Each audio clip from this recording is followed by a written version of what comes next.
Hi, Ari. Welcome back to Enola Holmes, the case of the missing Marquess, chapter 11. When we last saw Enola, she was on the train heading towards London, and she needed to change her disguise because she had planned to be dressed as a widow, but when she gave her name as Enola Holmes, and her brothers would know that she was dressed as a widow. So she's going to head to London and try to get some used clothes where her brothers won't be tracking the shops. So let's see, because the last line of chapter 10 was, "Nor did I think, as I should have, that I would risk my life venturing there." So we know that maybe she's going to run into some trouble here in London. Let's find out. Chapter the 11th. From my seat on the train, I caught only fleeting glimpses of London. But when I emerged from Aldersgate station, meaning to walk briskly away, instead I stood for a moment gazing at a metropolis so dense and vast. All around me towered a man-made wilderness, buildings taller and more forbidding than any trees that ever were. My brothers lived here? In this grotesque brick and stone parody of any world I had ever known? With so many chimney pots and roof peaks looming dark against a lurid vaporous orange sky? Lead-coloured clouds hung low while the setting sun oozed molten light between them. The Gothic towers of the city stood festive yet foreboding against the glowering sky, like candles on the devil's birthday cake. I stared until I grew aware of the hordes of indifferent city dwellers brushing past me, going about their business. Then I took a deep breath, closed my mouth, swallowed, and turned my back to this curiously ominous sunset. Here in London, just as anywhere else, I told myself the sun went down in the west. Therefore, forcing my flabbergasted limbs to move, I walked down a broad avenue leading in the opposite direction. For I wanted to go east, towards the used clothing stores, the docks, the poor streets, the East End. Within a few blocks I walked into a narrow street shadowed by crowded buildings. Behind me the sun sank. In the city night no stars or moon shone, but swatches of yellow light from the shop windows draped the pavement, seeming to drag down the intervening darkness all the blacker, darkness out of which passers-by appeared like visions, vanishing again in a few steps. Like figures out of a dream again they appeared and disappeared on the corners, where gas street lamps cast wan skirts of light. Or figures out of a nightmare.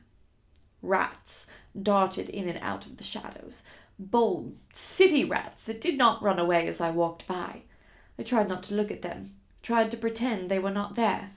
I tried not to stare at an unshaven man in a crimson cravat, a starveling boy with his clothes in rags, a great brawny man wearing a bloodied apron, a barefoot gypsy woman on a corner. So there were gypsies in London too, but not the proud nomads of the country. This was a dirty beggar, all grimed like a chimney sweep. This was London, where the theatres, the carriages, the jewelled ladies in fur wraps and evening gowns, the gold-studded gentlemen in white ties and cutaway tails. Instead, like a kind of walking dog-house, along came a pale man wearing signboards front and back.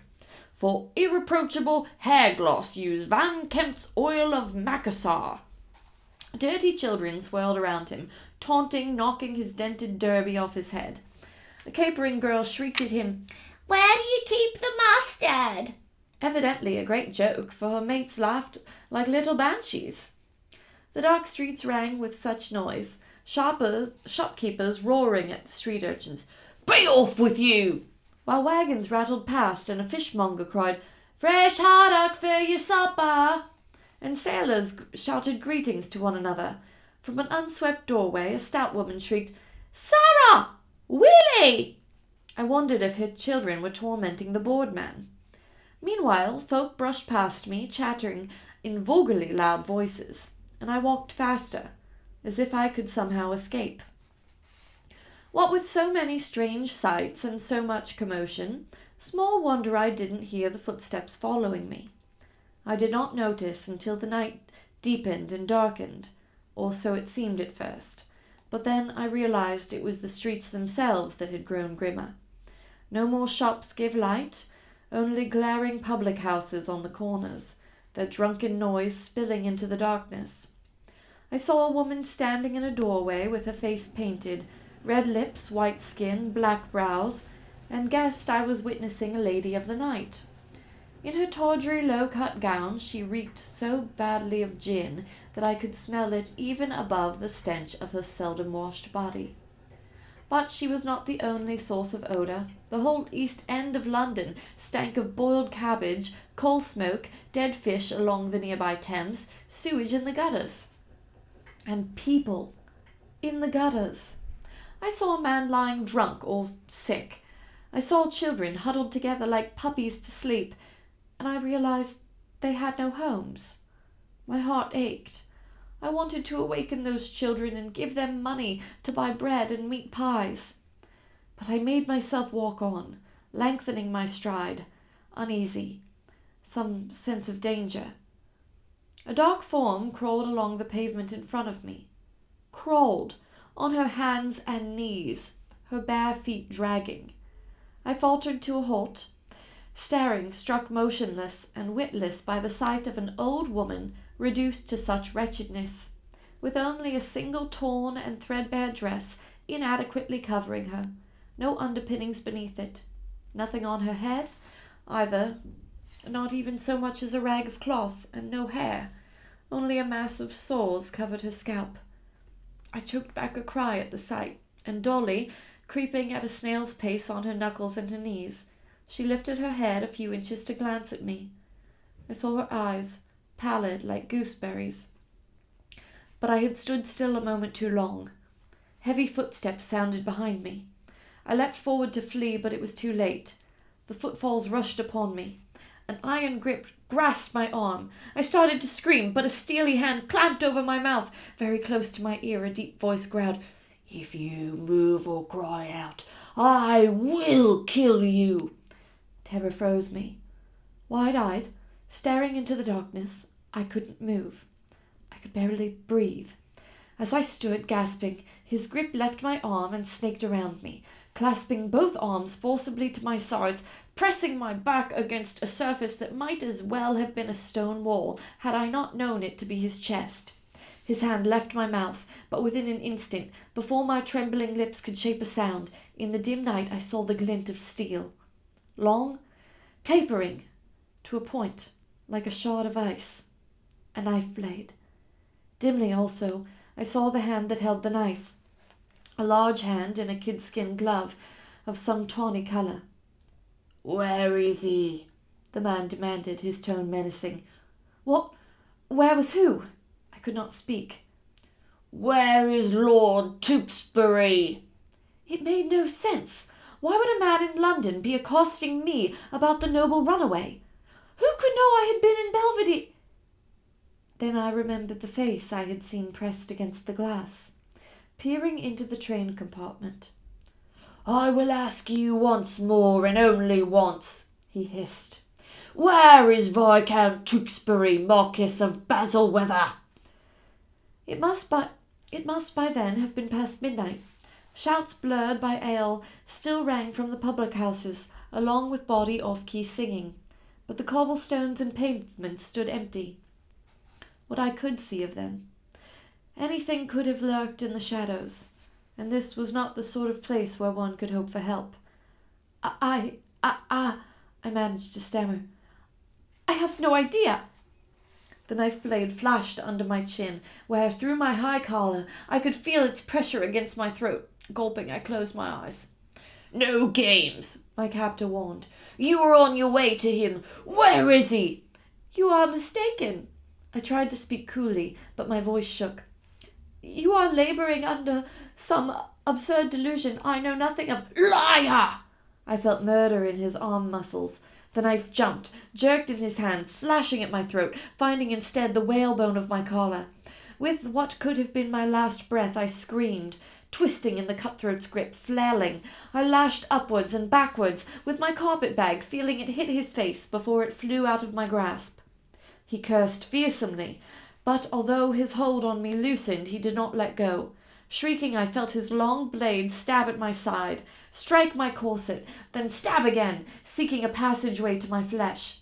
Instead, it slit my dress, a long, ragged wound, as I tore away from him and ran. I cried, "Help! Someone help me!" blundering into darkness, running, I knew not where. "In here, ma'am," said a man's voice, high and squeaky out of the shadows. Someone had, after all, heard me crying for help. Nearly sobbing with relief, I turned towards the voice, plunging down a narrow, steep alley between buildings that reeked of tar. "This way." I felt his skinny hand take my elbow, guiding me a crooked way towards something that glimmered in the night. The river. My guide pulled me onto a narrow wooden walkway that shifted beneath my feet. Some instinct, a misgiving, made me balk, my heart beating harder than ever. "Where are we going?" I whispered. "Just do as you're told." And in less time than it takes to tell it, he had twisted my arm behind my back, shoving me forward, towards I knew not what. "Stop it!" I braced the heels of my boots against the planks, suddenly more furious than afraid. I had, after all, been mauled about, had lost my carpet-bag, had been threatened by a knife, my clothing ruined, my plans also in tatters, and now the one whom I had thought to be my rescuer seemed to be turning into a new enemy. I became wrought. "Stop, villain!" I shouted as loudly as I could. "Hold your tongue!" Twisting my arm painfully, he gave a hard shove.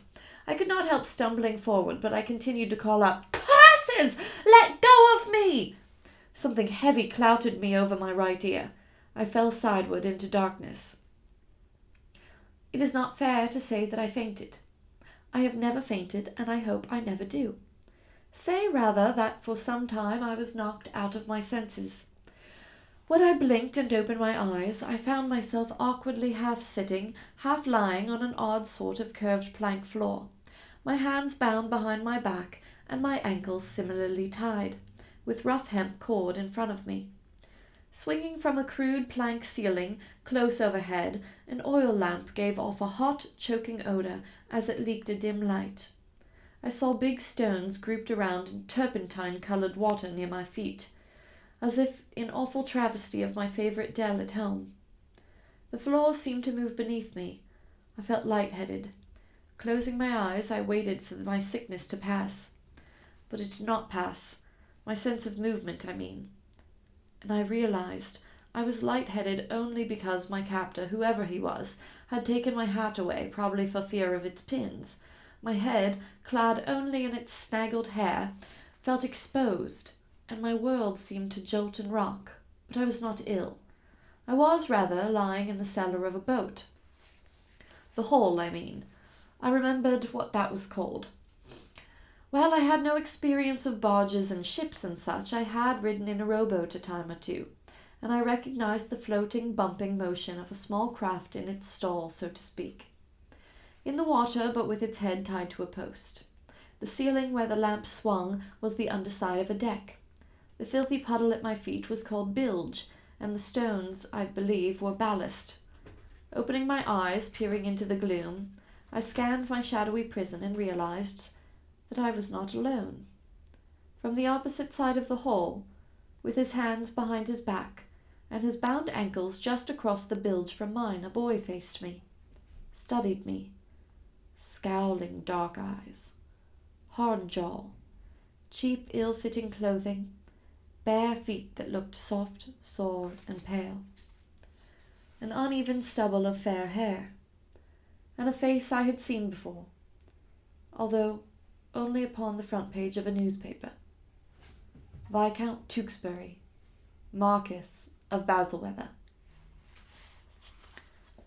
Whew! So we made it to London.